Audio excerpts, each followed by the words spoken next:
मेरे ख्याल से दिग्विजय चौटाला जी जो हैं बौखला गए हैं। और जब मैं समझता भी हूँ उनकी जो पीड़ा है, उनकी पीड़ा भी जायज है, क्योंकि जब लोगों ने रिजेक्ट कर दिया हो तो इस तरीके के बयान आते हैं। और वो एक केवल मात्र एक रिजेक्टेड माल है। दिग्विजय चौटाला जी कह रहे हैं कि जस्सी पेटवाड़ की हैसियत क्या है। आज जस्सी पेटवाड़ की हैसियत नालंद के लोगों ने बताई है कि जस्सी पेटवाड़ की क्या हैसियत है। और मैं दिग्विजय चौटाला को कहना चाहता हूँ कि हैसियत तो दिग्विजय चौटाला की नहीं है। हमारे जैसे आम घरों के बच्चों ने उनकी रैलियां कर करके, उनके लिए हजारों आदमी इकट्ठे कर करके, उनके चाय पानी के प्रोग्राम करके उनकी हैसियत बनाई है। अगर दिग्विजय चौटाला लोगों से बड़ा है तो हो सकता है उसकी हैसियत बड़ी हो। रही बात चेला की, राजनीति में हमने तो साथी सुने थे, हमने कार्यकर्ता सुने थे। चौधरी ओम प्रकाश चौटाला जी के नेतृत्व में हमने काम किया था एनएलडी में। इनकी तो जेजेपी पार्टी, उसमें तो मैंने कभी काम भी नहीं करा। जेजेपी में तो मैं कभी रहा नहीं।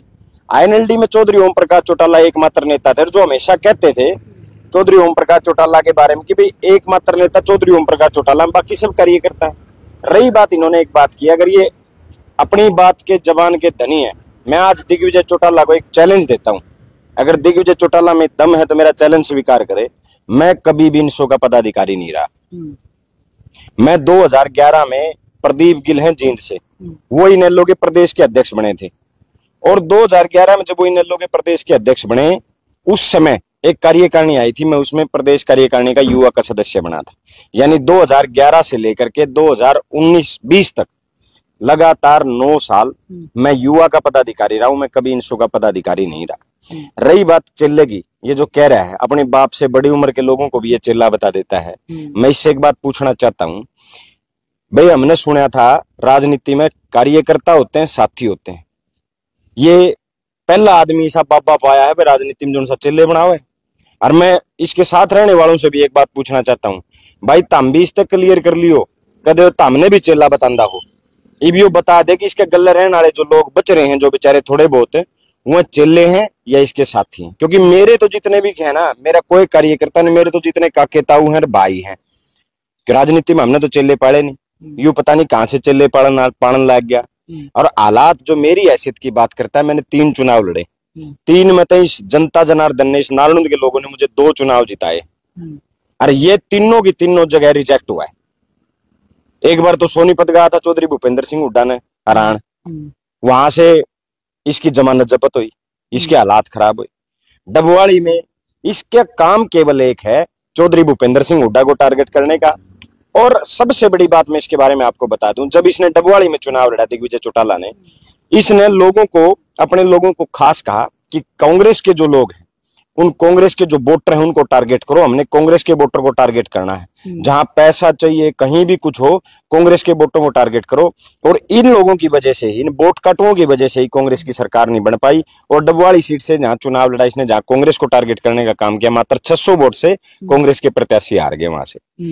आज ये कहते हैं कि हमने इतना प्रयास करा तो दिग्विजय चौटाला जी से मैं पूछना चाहता हूं, भाई काम कराया तो दुष्यंत चौटाला 5वां नंबर क्यों आया?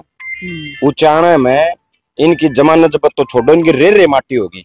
इतना रिजेक्ट कर दिया इनको कि हालात इनके खराब हो गए। तो ये सिस्टम दिग्विजय चौटाला को अपने गिरेबान में झांकना चाहिए।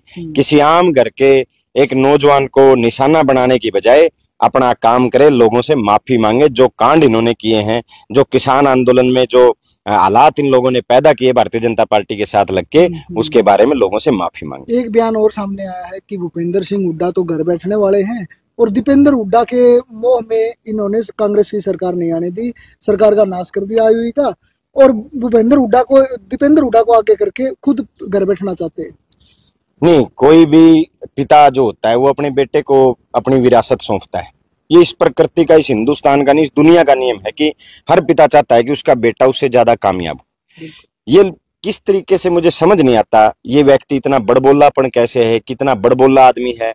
ये राव इंद्रजीत जी के बारे में कटाक्ष करता है, ये कभी किसी के बारे में अपने से, कभी रणबीर गंगवा के बारे में कहता है कि मेरे बाप से गलती होगी, कभी अशोक अरोड़ा जी के बारे में कहता है कि भाई इसको तो हमने बनाया, कभी रामपाल माजरा को कहता है कि इसको तो जो कुछ दिया है सब कुछ हमने दिया है। मेरा इस व्यक्ति से एक सवाल है कि भाई तन्ने तो सारे तक दे दिया, तमने तो तम किसके बनाए उड़े या और बताओ।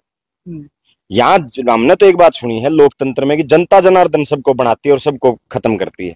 यूं एक नया आदमी आया जो सबको बना रहा है। जब तक ये पैदा भी नहीं हुआ था, रामपाल माजरा जी, अशोक अरोड़ा जी जैसे लोगों का संघर्ष तब से है। चौधरी भूपेंद्र सिंह हुड्डा जी जब से राजनीति करें, जब से पैदा नहीं हुआ। आज ये कटाक्ष करता है तो ये केवल इसका बड़बोलापन है। मैं आपसे एक छोटी सी बात पूछना चाहता हूँ। इसने बयान दिया कि भूपेंद्र सिंह हुड्डा चाहते हैं कि भाई हम तो घर बैठ जाएं और दीपेंद्र हुड्डा राज करे। ठीक, बिल्कुल सच है इस बात में। बहुत बड़ी सच्चाई है कि हरियाणा प्रदेश का जन जन चाहता है कि दीपेंद्र हुड्डा राज करे, तम घर बैठ जाए। क्योंकि जब भी तमने राज कराया है, तमने तारा राज में किसानों पर गोली चलवाई, किसान मरे हैं। जब भी इन लोगों का राज आया है, जब भी ये लोग सत्ता में आए, किसानों का नरसंहार होना तय हुआ है। आप याद कर लो कंडेला कांड, मैम कांड, कितने गिनाऊं आपको। एक सबसे बड़ी बात, ये दोनों भाई सत्ता में थे, 750 किसान शहीद हो गए, एक दिन चू इनके मुंह से नहीं निकली। क्यों? दोनों के दोनों भाई बीजेपी ने जिम्मेवारी ला रखी थी, मार खाओ और चुपचाप बैठे रहो। किसान क्या बोले थे? किसान आंदोलन जो इस दुनिया में, इस हिंदुस्तान में आजादी के बाद सबसे बड़ा आंदोलन था, सबसे पवित्र आंदोलन था, और पूरी दुनिया में किसान आंदोलन था। विदेशों में भी किसान आंदोलन के उसमें समर्थन में प्रोग्राम हुए, प्रोटेस्ट हुए। लेकिन ये लोग किसान आंदोलन को बीमारी बताते थे। ये दुष्यंत चौटाला जी, जब सारे पूरी दुनिया के किसान यूं कहते हैं कानून काले हैं, यही दुष्यंत चौटाला जी कहते थे ये तो सफेद कानून है। मैं दिग्विजय चौटाला से एक सवाल पूछना चाहता हूं। किसान आंदोलन में आज जबान क्या तो लकड़ी बाजोई भी इतनी लंबी लंबी चल रही, और हिसाब दे दिग्विजय चौटाला। और वैसे भी ये वैसा झूठा आदमी है। मैं आपको एक छोटे से बताता हूं। दिग्विजय चौटाला ने एक बयान दिया था कि मुझे सारी बातों की जानकारी है, मैं वकील हूं। जब इसकी डिग्री कढ़ाई तो बर्मिंघम विचार में फैल पाया। और ये व्यक्ति कटाक्ष करता है दूसरों के ऊपर। मैं तो आम घर से हूं, मैं तो एक छोटे से परिवार से हूं। मेरा तो भाईचारा परमात्मा की दया है। मेरे रिश्तेदार, मेरे भाईचारा जो है, मेरे नानुंद के जो मेरे भाई हैं, जो मेरे एक इशारे पे अपनी जान देने के लिए तैयार रहते हैं, उन्हें तगड़े बना दिए। तो मैं आज इस जगह पे पहुंच गया उन मेरे भाईचारे के दम के ऊपर।